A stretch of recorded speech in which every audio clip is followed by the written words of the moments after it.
বেতন কত ভাই? ৬,০০০। বসেন ভাইরে, প্রশ্ন প্রসঙ্গে চলে আসলো। এতজন ইমামের জবানবন্দি আমরা নিলাম, হয়তো খুঁজলে আরো 10-20 জন ইমাম পাওয়া যাবে। অনেকে হয়তো চক্ষু লজ্জায় হাতটা উঠাচ্ছেন না, বলছেন না। ভাইরা আমার, কোন বন্ধু বলো বেশি বিশ্বস্ত? এটা আমাদের জনসের জন্য লজ্জা, অনেক বড় লজ্জার বিষয়। পৃথিবীর অন্য যে কোনো দেশের সাথে আপনি যদি তুলনা করেন, শুধু সৌদি আরবের কথা যদি বলি, আমি 10 বছর সৌদি আরবে ছিলাম। আমাদের শেখ সাইফুল্লাহ মামুন ভাই দীর্ঘদিন সৌদি আরবে ছিলেন। সৌদি আরবের সকল মসজিদের ইমাম সাহেবরা ইমামতি করে যেই সম্মানে পান, সেটা এভারেজে 5 থেকে 7,000 সৌদি রিয়াল।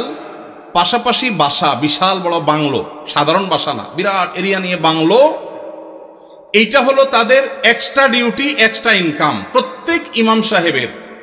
এমনকি মক্কার মসজিদে হারামের ইমাম এবং মুয়াজ্জিন, মসজিদে নববীর ইমাম এবং মুয়াজ্জিন, সবাইরই এই পেশার বাইরে তাদের আরেকটা মূল পেশা আছে। যারা খুব বেশি শিক্ষিত তারা বিশ্ববিদ্যালয় শিক্ষক। যেমন মসজিদে হারাম মক্কার যদি বলেন একজন একজন করে সমস্ত ইমামদের কথা বলা যাবে প্রায়, যে সবাই প্রায় কোনো না কোনো হয় আদালতে বিচারপতি, আর না হলে কোন বিশ্ববিদ্যালয়ের প্রফেসর। এটা মসজিদে হারাম শরীফের ইমামদের কথা বলতেছি, সব পিএইচডি হোল্ডার, বড় বড় আলেম, হয় জাজ, জাস্টিস অথবা বিশ্ববিদ্যালয় শিক্ষক। হারাম শরীফের একজন মুয়াজ্জিন, 2 জন মুয়াজ্জিনের অফিসে আমি গিয়ে সাক্ষাৎ করেছি, আপনিও ছিলেন সাথে, শেখও ছিলেন সাথে। এক বাংলাদেশি ওই মুয়াজ্জিন সাহেব হারাম শরীফের মুয়াজ্জিন, ওনার খেদমত করে। আমাকে বলে যে, আমরা হোটেলে ছিলাম, বলো যে ভাই আমি তো হারামের মুয়াজ্জিনের খেদমত করি, ওনার অফিসে চাকরি করি, টি বয়, বাংলাদেশি ভাই। বলো যে ওনাকে বলছি যে আমার দেশে এক হুজুর আসছে ওমরা করতে, দেখা করতে যাবেন কেন? হারাম শরীফের মুয়াজ্জিনের সাথে দেখা করাও তো সৌভাগ্যের বিষয়, চলেন যাই। গেলাম, যায় দেখি একটা কোর্টে উনি একটা সাধারণ একটা ডেস্কে চাকরি করেন, হারামের মুয়াজ্জিন। আমরা যদি বাইতুল মুকাররমের মুয়াজ্জিন হইতাম তো আমাদের ঠেলায় তো মানুষই টিকতো না, আবার চাকরি করা। হারামের মুয়াজ্জিন, যে বেতন, যে প্রটোকল, যে সম্মান, আবার চাকরি করা লাগে, কিন্তু করতেন। পাড়া মহল্লার যে সমস্ত মসজিদের ইমামরা, মুয়াজ্জিনরা, তারা সবাই হয় পুলিশে চাকরি করে, আর না হলে কোনো স্কুলে তারা শিক্ষকতা করেন। বেশিরভাগ এই 2 ক্যাটাগরিতেই থাকেন। আমি সৌদিতে যে বাসায় ছিলাম, আমার বাসার পাশের মসজিদ, যে মসজিদে 5 ওয়াক্ত নামাজ আমি জামাতে পড়ার সুযোগ পেতাম, সেই মসজিদের ইমাম সাহেব, তিনি বিরাট বড় শিল্পপতি, অনেক ব্যবসা প্রতিষ্ঠান তার, অনেকগুলো বড় বড় চেইন সব super market, Dahiya super market নাম, বিরাট নাম করা দাম্মাম। ভাইরে, ইমাম সাহেবদের অন্য বড় বড় চাকরি এবং ব্যবসা থাকার পরও মসজিদ থেকে তাদেরকে বাংলো এবং বিরাট বড় সম্মানে দেয়া হয় সৌদি আরবে। আপনি বলবেন সৌদি আরব মানুষের বেতন অনেক বেশি, বেতন অনেক বেশি এই জন্য বাড়ি অনেক বড়টা দেয়, বেতন অনেক বেশি এই জন্য টাকা, বাংলাদেশি টাকায় 1.5 লাখ 2 লাখ দেয়, এটা হলো সেকেন্ড ইনকাম, তার ফার্স্ট ইনকাম আরেকটা আছে। তাই বলে আপনি 5-6 হাজার টাকা দিবেন? ঢাকা শহরের কাজের বুয়াদের বেতনও 5-6 হাজার টাকা নেয় অনেক বাসা।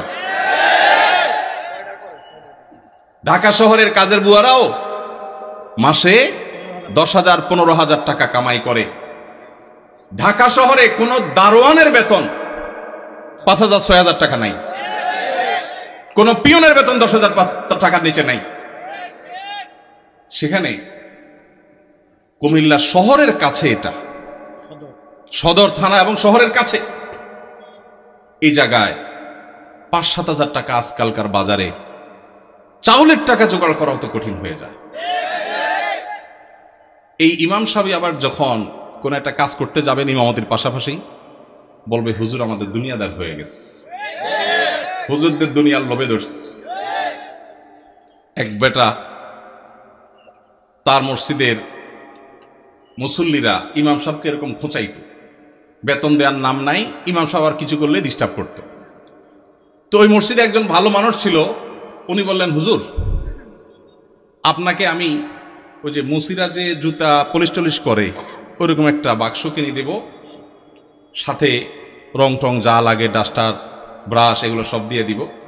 আপনি ইমামতি করে মসজিদে নামাজ পড়ানো শেষ হলে মসজিদের বাহিরে এসে ওইটা নিয়ে বসে যাবেন এবং মুসল্লিদেরকে বলবেন, ভাই আপনাদের জুতাগুলো দেন, যার যার পলিশ করা লাগে আমি করবো, আপনারা আমার টাকা দিয়ে।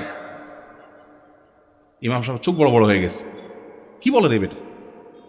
বলে, ভাই আপনি এই কাজটা যদি করেন, মুসল্লিরা বাইর হয়ে যেটা সিসি করবে, আরে হুজুর এটা কি করছেন? তো ওইটাকে বলেন যে, ভাই এই জুতা যদি আমার কাছে দিতে আপনার লজ্জাবোধ হয়, আপনার কাছে যদি অপমান বোধ হয়, তাহলে জুতা আমার কাছে নিয়ে আপনার নিজের গালে নিজে মারা উচিত। আমি বলছি না যে আক্ষরিক অর্থে ইমাম সাহেবকে ওইটা মারতে তিনি বলেছেন। অনেক আগে ঘটনা কোথাও শুনেছি, সত্য হতে পারে, রূপক হতে পারে, কিন্তু এই গল্প আমাদের শিক্ষা দেয়। আমাদের মসজিদের ইমাম সাহেবদের, মুয়াজ্জিন সাহেবদের সম্মানে আমরা দিতে চাই না, মাহফিল করে বক্তার জন্য মোটা অঙ্কের হাদিয়া রেডি রাখি। আপনারা বলবেন, হুজুর আপনিও তো মোটা অঙ্কে নিয়েই যাবেন, ওয়াজ তো করতেছেন। ভাই আমাকে মোটা দেখ, চিকন দেখ, না দেখ, এটা নিয়ে আমার মাথা ব্যথা নেই, আলহামদুলিল্লাহ। এবং আল্লাহর মেহেরবানিতে এটা আমার কোনো প্রত্যাশাও নাই আল্লাহর ফজলে।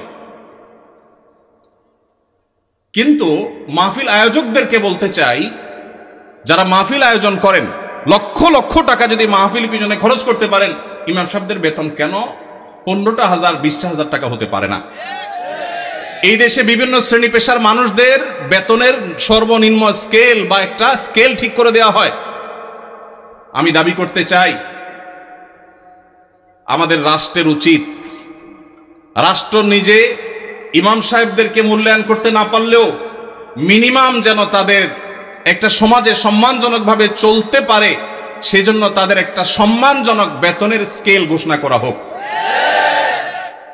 আর সমাজের যারা বিবেকবান মানুষ, আল্লাহর হস্তে তারা ইমাম সাহেবদের সম্মান দেওয়া, মর্যাদা দেওয়া শিখবো তো ইনশাআল্লাহ।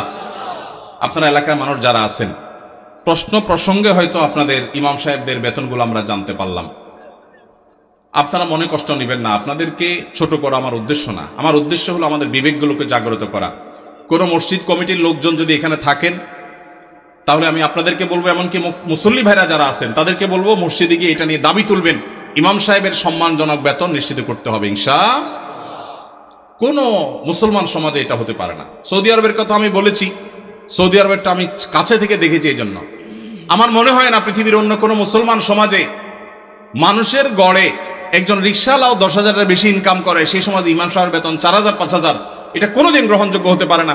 আপনাদের এই ঢুলিপাড়ায়, কুমিল্লা, আপনারা যদি সারাদিনে আর কোনো কাজ না, একটা কাজই শুধু করবে, এরকম একজন অশিক্ষিত, শিক্ষাবঞ্চিত মানুষকেও নিয়োগ দেন, তারপরও তো 4-5 হাজার টাকায় পাবেন না। কিভাবে একজন ইমামকে আপনারা 5,000 টাকা বেতন দেন? কোন মসজিদের দায়িত্বশীল ভাইরা আছেন যে আপনারা তওবা করবেন যে ইমাম সাহেবের বেতন 10-এর উপরে উঠাবেন? কেউ আছেন? থাকলে, পার্টিকুলার কেউ থাকলে বলেন। কেউ আছেন? সভাপতি সাহেব, সেক্রেটারি সাহেব যদি থাকেন যে আলোচনা করবেন, অন্তত এ ওয়াদা করবেন। আপনি কোন মসজিদের? নাম বলেন। নোয়াগ্রাম। এখন বর্তমান বেতন কত ইমাম সাহেবের? উঠছেন যেহেতু জিজ্ঞেস করি। 7,000। এখন নিয়ত করছেন কত দিবেন? 25 সাল থেকে। 25 সাল মানে এখন তো 25 শুরু হয়ে গেছে। 10-এর প্রস্তাবনা আছে। মাশাআল্লাহ মাশাআল্লাহ।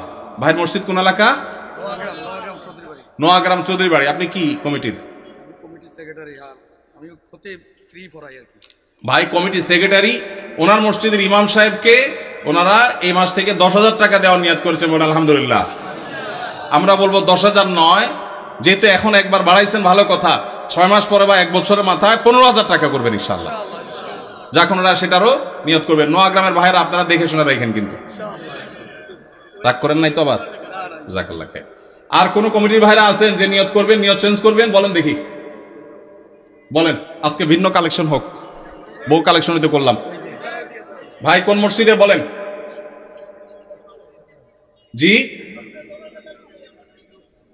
মাশাআল্লাহ, 10,000 রানিং দিচ্ছেন।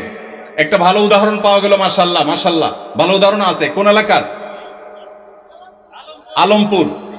কিন্তু 10,000 টাকা তো যথেষ্ট না ভাই। কবে নাগাদ আনুমানিক একটা আইডিয়া দেন না